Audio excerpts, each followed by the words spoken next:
টাকা এমন একটা জিনিস যেটা পাওয়ার জন্য মানুষ নিজের জীবনটা উজাড় করে দেয়।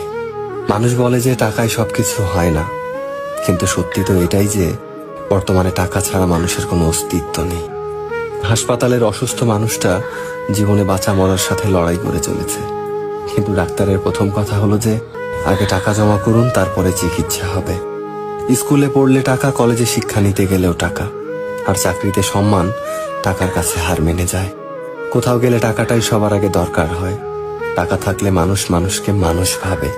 টাকা ছাড়া মানুষটা যতই সৎ সহজ ভালো মানুষ হোক না কেন, সমাজ সে মানুষটাকে অবহেলা করতে শুরু করে।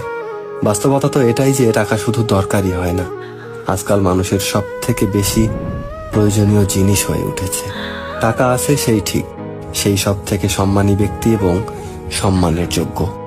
আর যার কাছে টাকা নেই, তার সত্যিগুলোকেও খুব সহজে মিথ্যে বানিয়ে দেওয়া যায়।